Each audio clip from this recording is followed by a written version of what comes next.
Hey, this is Jeff. Welcome back to Coito Ergo Sum, Let's Talk More Action, a series which resolves to resolve issues with greater resolve in the new year. I considered giving up cheesy wordplay, but I knew there was no way I could keep that one. Oh! Came to the wrong station. I was actually going home for water and ammo. Belthan released version 4.0 of the mod a couple days after I uploaded the last episode, and among other things, it added a bunch of new War Dramatic items. I've been known to wear black cargo pants, but with the addition of jeans, the transformation of Courier Jeff to real-life Jeff is complete. And I gave Coyote the ratty jeans because I know the green mohawk is a tribal thing, but to me it just screams punk. The spiked collar and the tank top aren't new, but it's a good look for her. Anyway, back to Parump. Last week I spent most of the episode going back and forth to Death Valley South, and I just picked that out of habit because I wasn't paying attention. Anyway, at the end of the episode, we had a phone call with Larry Slater, who surprisingly is alive and well in DC. Maybe not surprising if you played Quo Vadis. Anyway, he asked us to investigate a pre-war biotech facility that might have data that would be useful to research at his own lab. Now, I know what we're going to find there, and it's by far the most dangerous location in any of Belthan's mods ever, in terms of combat, at least. I'm tempted to take a weapon that's better suited to the enemies there, but in the interest of role-playing, Courier Jeff doesn't really think there's much he can't handle with the Enfield, so I think I'm just going to go with my standard loadout, 100 rounds of normal ammo and 100 rounds of hollow point. If you've never played in hardcore mode, you might have wondered why I don't just carry all my ammo all the time, but in hardcore mode your ammo actually has weight, so I can't. And I need some food and water. Don't know how bad my hunger meter is, but I'll just eat a casserole.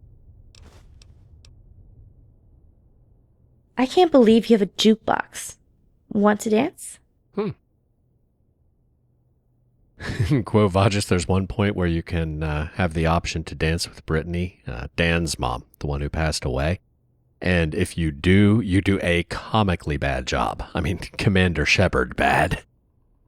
I don't know if the same thing happens here, but I think I'd rather just watch you.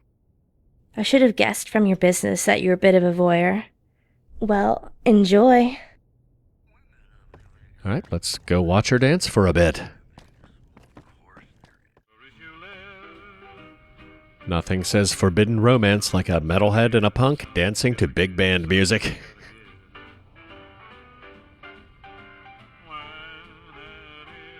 I don't know if she has like a timer or if she'll just keep dancing until you talk to her again.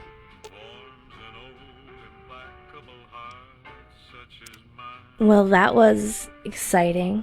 Why don't we do something rhythmic in bed? Damn, girl, you are insatiable.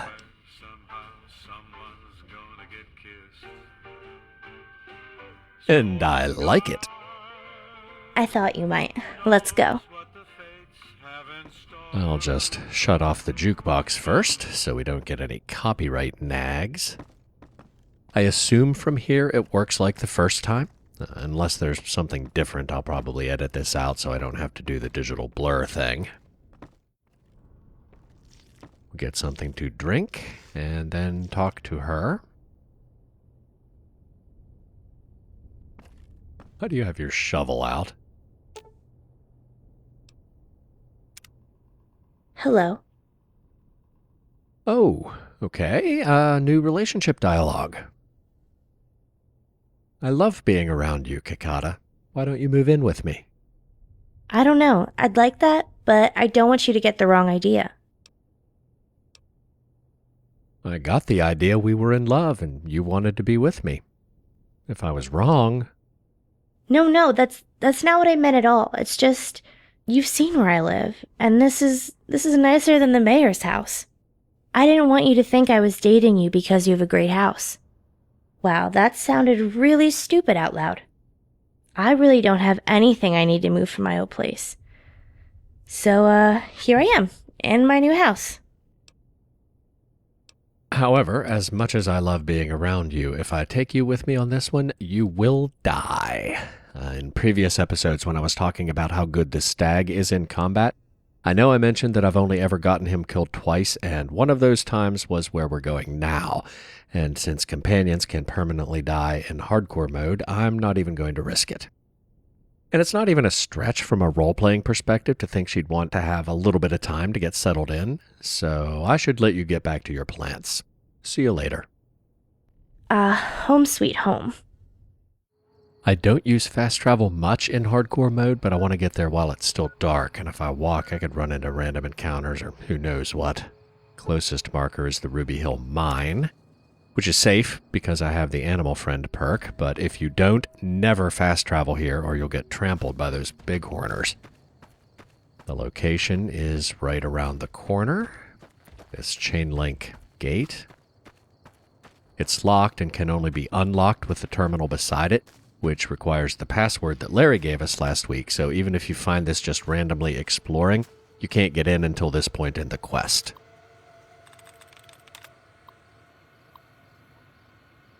Disengage lock, and get ready for it to hit the fan. Actually, this first part shouldn't be too bad. There are a ton of strategically placed laser turrets and almost no cover. My character in the old walkthrough had a hell of a time because she has no weapon skill, no sneak skill, and no hit points. She ended up having to use a stealth boy to get past him. But my sneak skill is ridiculous, and I should be able to disable most of them and pick off the rest with the Enfield.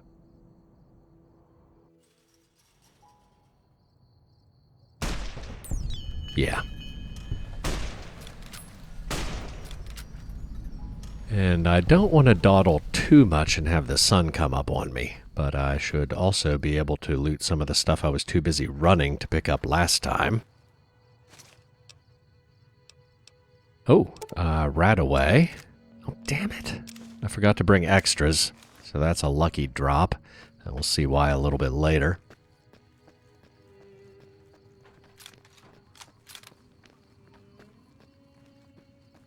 Those two turrets can be disabled from a guard post at the main gate, so I won't waste ammo on them. They can actually all be disabled right at the base of the turret platform, but I'm not quite confident enough in my sneak skill to risk walking up beside them.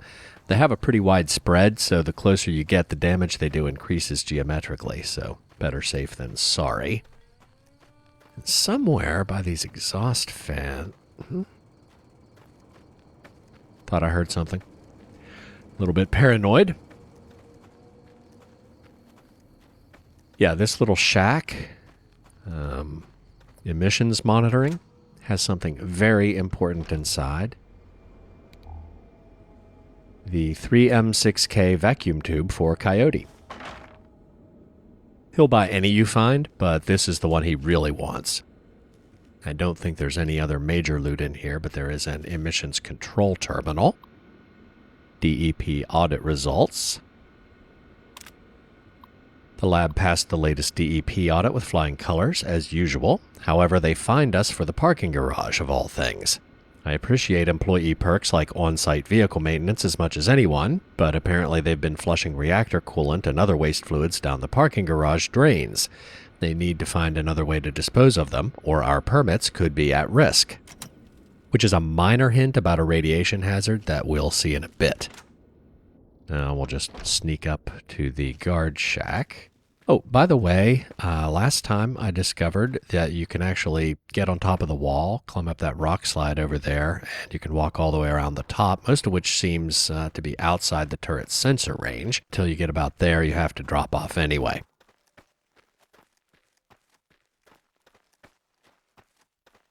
But yeah, they're not seeing me anyway, so we'll just keep going.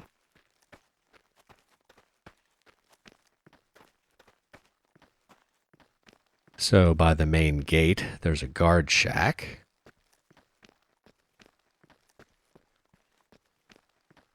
And in here, there's a turret control terminal. Oh, and a first aid kit. Oh yes, another rat away. Excellent. Just junk in the box. Not sure why I bothered checking. Deactivate turret system. And that turns off the ones that overlook the driveway. Those two over there. It does not turn off these two.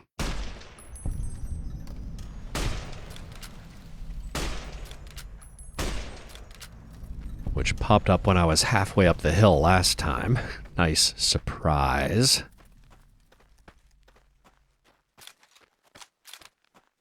When we get to the top of the hill, there will be some more on the roofs of the buildings. Two there, and two on the other building. That's the parking garage. There's a tunnel between there and the admin building, which is a little safer than approaching the buildings directly, which actually, just because this character is better at sneaking doesn't mean I shouldn't take the safe way in anyway.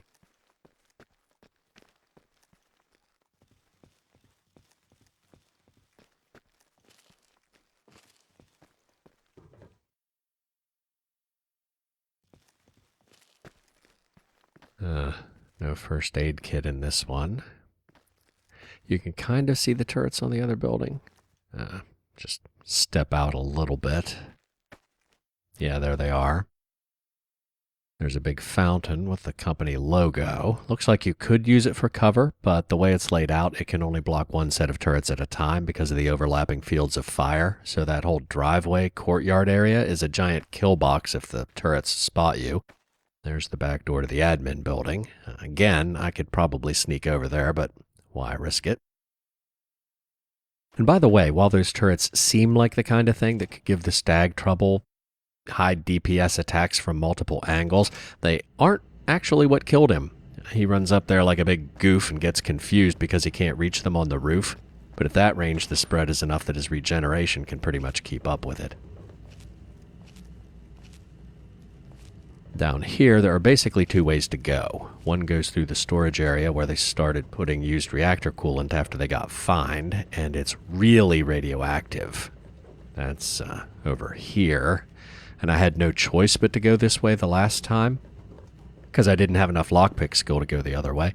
But this time I do, so I'm going to spare myself the rads. The main corridor is blocked, but if you go around to the security office, right here, there's a hostile robot in here somewhere.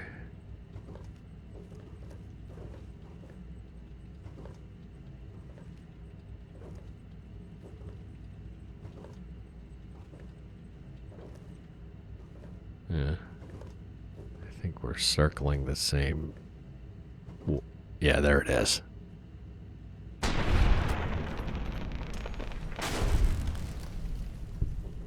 And the security manager's terminal. First note is from 2 years before the war. Reminder. All department heads, please remind your staff that food and drink are prohibited in the lab area and should only be consumed in the cafeteria and break rooms. As amusing as the sarsaparilla incident may have seemed to some employees, most of this equipment is difficult and expensive to clean and repair. And the other one is from the day of the war. I'm trapped in the facility with a number of the research staff. Don't worry, the lab seals will protect us from fallout. While I would prefer professional security to deal with the threat of looters, I can't ask your people to stay here when they're needed urgently by their loved ones. In 1 hour, I will power up the automated defenses. That should provide ample time to evacuate your team and any maintenance personnel still on site. And of course, those automated defenses are what's giving us trouble at the moment. Now, over here, we have a hard-locked door, which leads to the armory. And, in addition to letting us bypass the turrets and the rads, there's some really good loot. Riot shotgun and 12-gauge ammo. Plus some other security gear if you need it. Riot helmet, police batons, that kind of thing.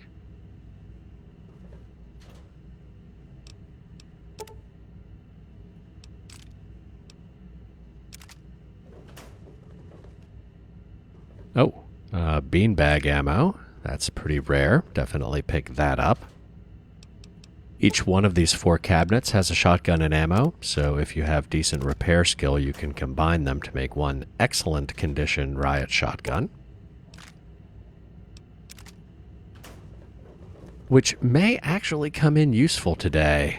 I think I will do that.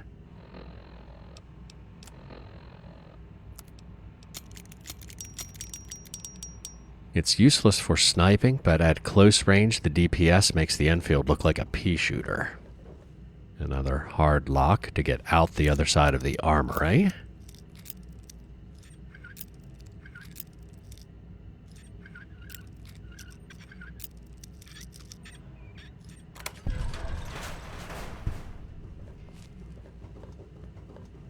Vendatron. Sometimes they have health items. Not this one. There's the exit to the admin building. This corridor leads out of the radiation room. You have to jump over a balcony railing into a pile of toxic barrels and then go up some stairs on the other side of the room, and you're going to take at least 100 rads in there, even if you know the layout, so no. Hack this terminal to unlock the exit. I can't believe my other character had the science skill to hack an average terminal. If you don't, your only option is to sneak around to the back door of the admin building that we saw from upstairs. Anyway, there are 3 robots in the admin building. 2 of them are random, depending on your level, but one is always a sentry bot. Which isn't as scary as the sentry bots in Fallout 4, but still no fun in close quarters.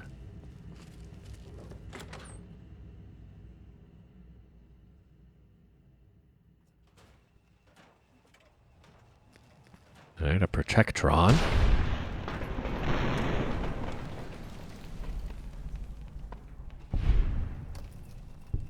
And the other one's a sentry bot. Non-combatant safety can no longer be guaranteed. Yeah, I wish I'd have used my sneak attack on it. Threat assessment. Primary target is at large and undamaged. Full I perimeter. really hope the other one doesn't come help. I really don't want to get sandwiched between 2 of them. Well, it's stuck. Or its pathfinding is confused. Or, I don't know, maybe I crippled its head, but whatever. I'll take it.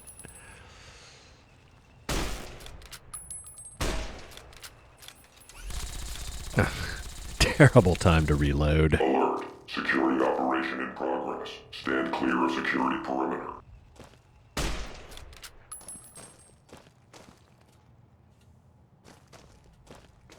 Ring around the rosy, pocket full of posy, sash. Oh! Yeah. Spend a little more time shooting and a little less time singing.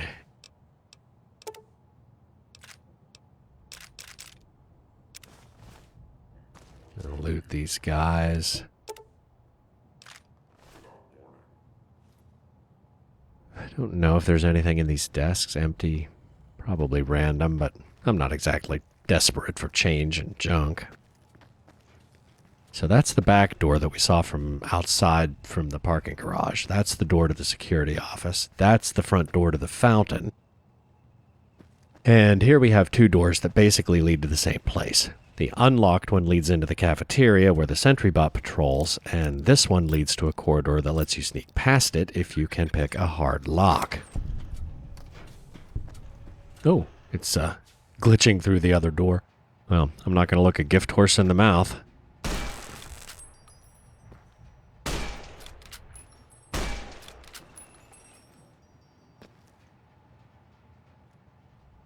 Alert. Non-combatants are advised to leave the area. Security sweep in progress. Lethal force may be used without warning. It's coming to get me. Alert. Non-combatants Where to go? in the area. Security sweep in progress. Lethal force may be used without warning. Ow. Oh, I should have unlocked this door first. Be advised. Hostiles in area. Threat neutralization in progress.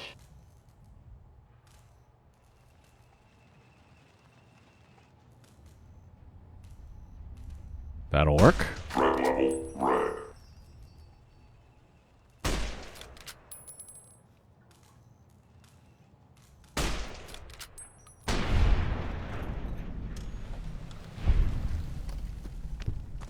Well,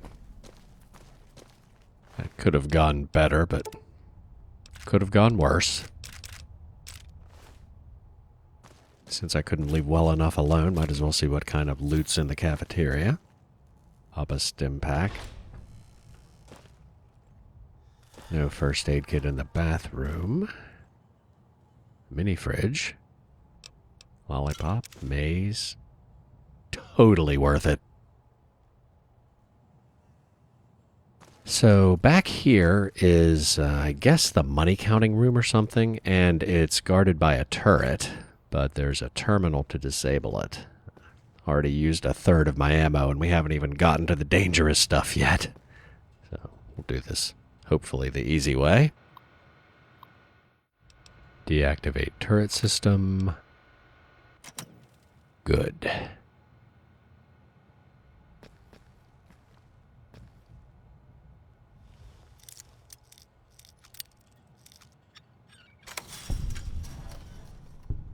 Inside this fenced-off area, we have 3 safes. The gate itself is locked, and each of the 3 safes is locked. And why do I only have 22 bobby pins? Yes, I know I just broke one because I wasn't concentrating, but that just seems really low. They don't weigh anything, even in hardcore mode, so there's no reason I would have stashed a bunch at the follower's safe house or something.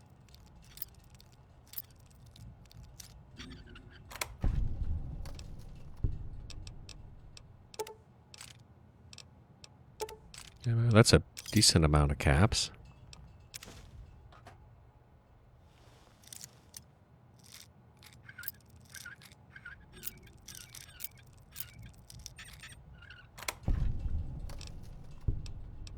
That isn't. All right, up to the 2nd floor. The main thing to pick up here is a bunch of blank holotapes.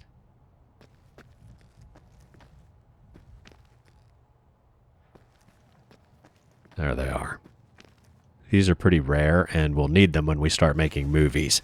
So anytime you find some, definitely pick them up. I think there's another one somewhere. Oh, right there. And one on the desk, and one on the terminal.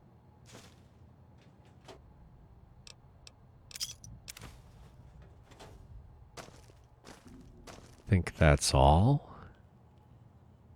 Thing over here. Another mini fridge. Lollipop. Oh, banana yucca fruit. That's pretty good.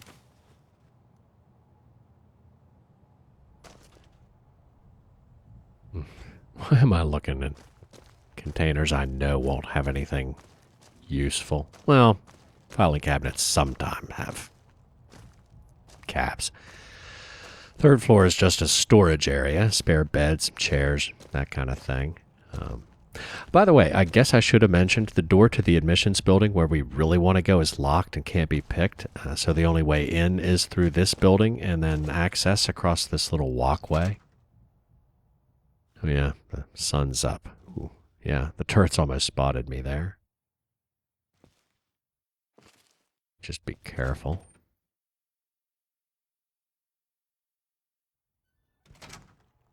There's some damage in this building. See, stuff. Ceiling collapsed in places and can't get down the stairs.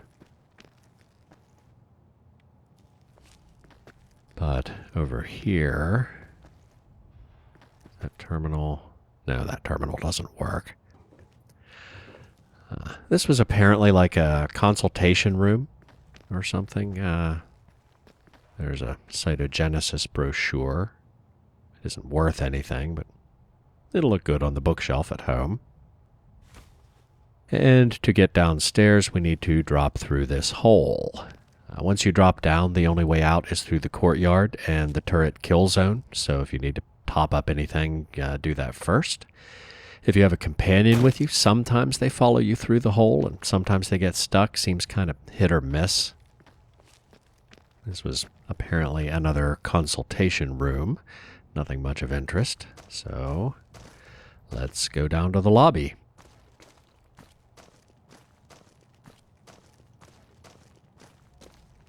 Welcome to Cytogenesis. I apologize if the security system caused any inconvenience, but we take patients by appointment only. What is this place? It's a private clinic. What kind of treatment do your patients receive? The kind protected by doctor-patient confidentiality. May I ask you something else? I'm afraid not. I've unlocked the front door directly behind you. If you'd be so kind as to see yourself out, thank you. So, even though that sounds like a terrible idea, I'm going to poke my head outside just so you can see what's up in the driveway. If the turrets start tracking me, I'm right back in. Let me get a map marker for Cytogenesis. There's the fountain. Yeah, security camera. And there are the turrets on the admissions building. In the fountain, there's another body, like the ones down at the entrance. I think I've pushed my luck far enough. Let's go back in.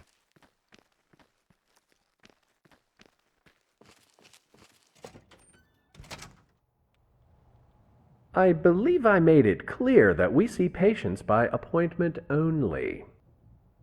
I came here looking for information. I don't give up easily. Persistence is an admirable, if sometimes irritating, quality. However, as I explained, this is a clinic. I suggest you try a library. I'm a prominent business person. I can afford consultation with a specialist. I see. You don't seem to be in immediate need of my services, but your forethought is commendable. Do you have any questions about the procedure before we discuss prices? What kind of procedure are we talking about? The only possible treatment for a body irreparably damaged by injury, disease, or age. Replacement. You mean cloning? Nothing so crude.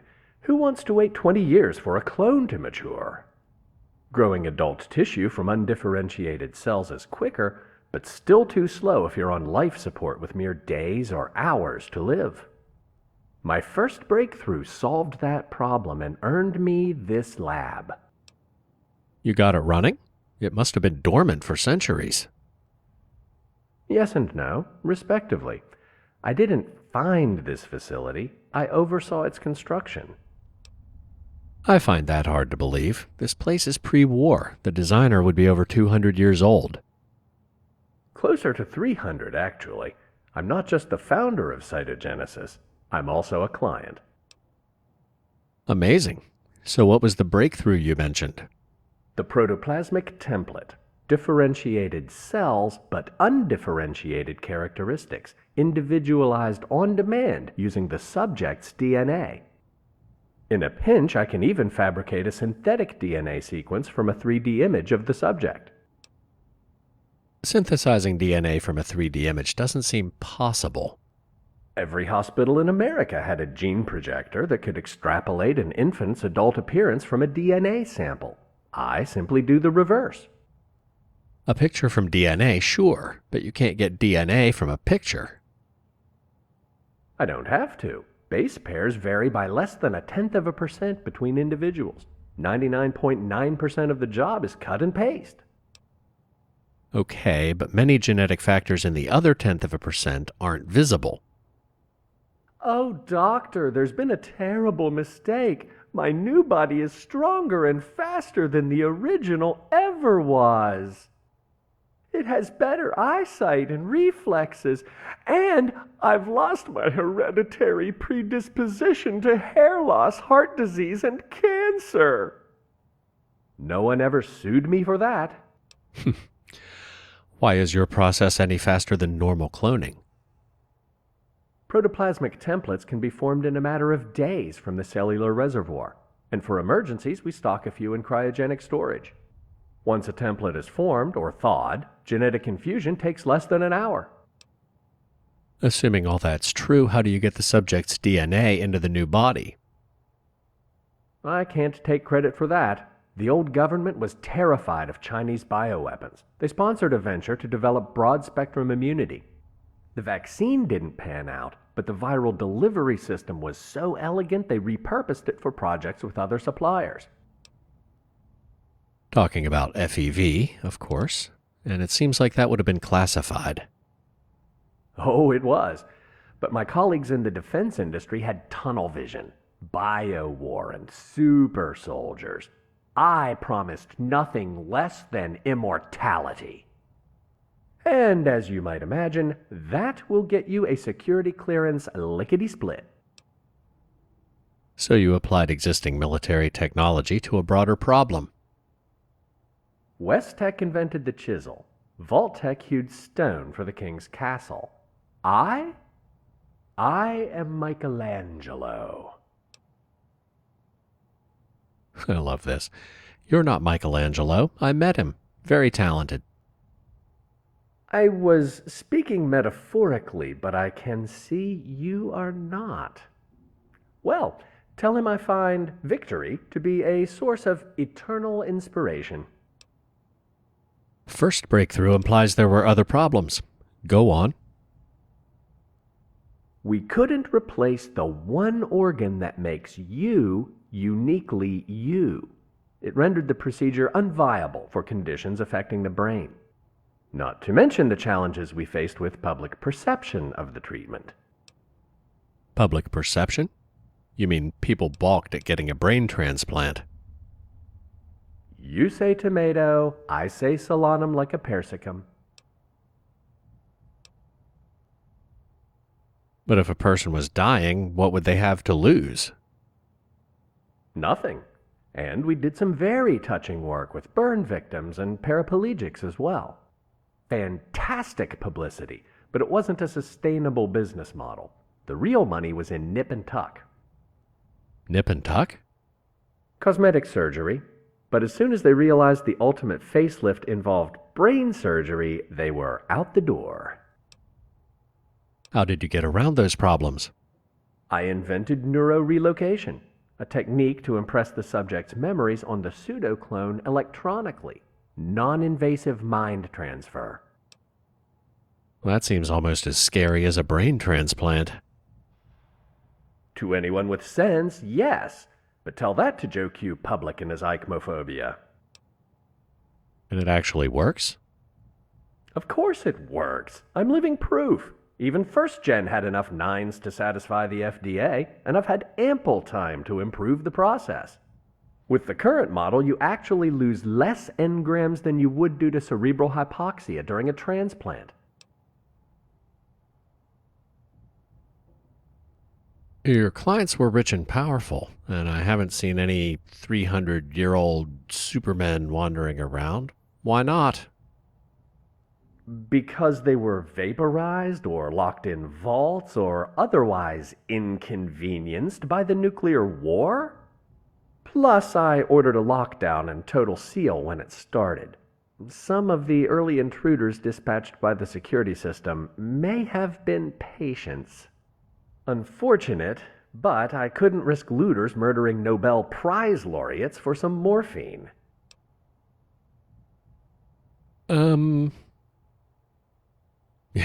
Honestly, I'd have probably done the same thing in your situation.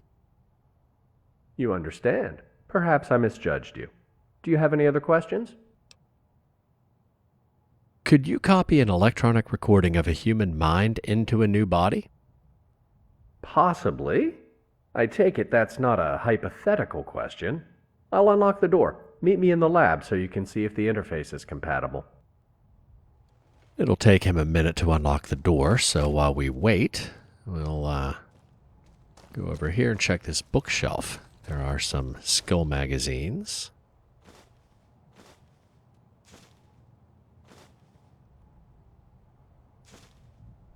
And on the top shelf, which you have to jump to get, Vintage Lollipops magazine. That might be the first one I've picked up in this playthrough. There are 12. They're just unique collectibles. No first aid kit. More Cytogenesis brochures. And this is the door that Carter just unlocked for us.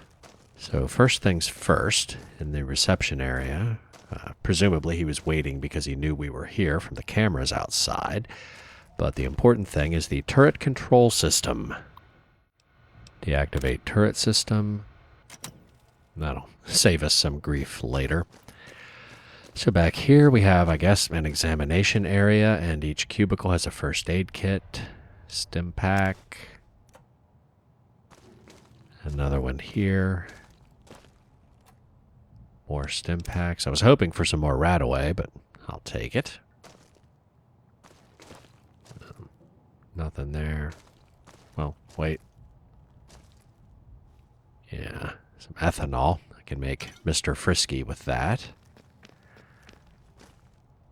A doctor's bag. Another doctor's bag. Still no Radaway. And today's physician. Yeah, there's junk in the desk. This is the elevator Carter took, but we can't use it. We'll have to take that big door right here around the corner. There's another elevator in the waiting room, where I guess patients came up after the procedure. Also can't be used yet. And actually, before we go down to the lab, I want to go outside and take care of the last few turrets so I don't get surprised on the way out. The ones on the rooftops are deactivated with that terminal, but there are a couple around back still working. They're in a really dangerous position if you try to sneak in that way, but they shouldn't be a threat on the way out. I just want to get rid of them because they're close enough that you get the can't fast travel with enemies nearby message if you try to fast travel from the driveway while they're still active. A little picnic area, maybe for employees or, I don't know, maybe for clients' families so they weren't cooped up inside while the doctors were doing the procedure.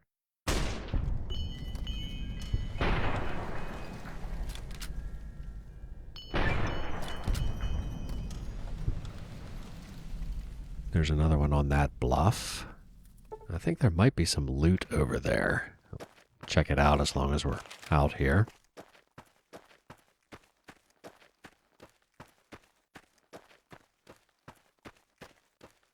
Yeah, I'll have to check and see how many of those Lollipops magazines I have. They're, like I say, they're just collectibles. They don't really, I mean, they're not really worth all that much, and they don't give you any buffs or anything. They're just, you know, kind of cool to have. Grill. Okay, a lunchbox. Oh, I can make a bottle cap mine with it.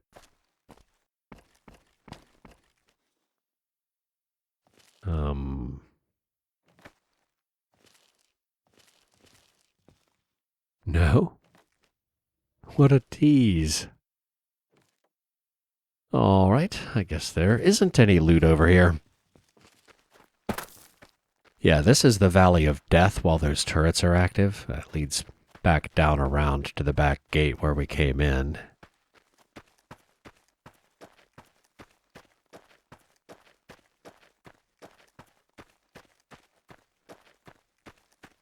And now we've come full circle. There's the parking garage, the back door, another little outside dining area. Why am I checking garbage cans? Entrance for employees only. This is quicker than walking around now that the doors are all unlocked. And I think I'm going to call it a day. And we can check out the lab next week. I'll see you then.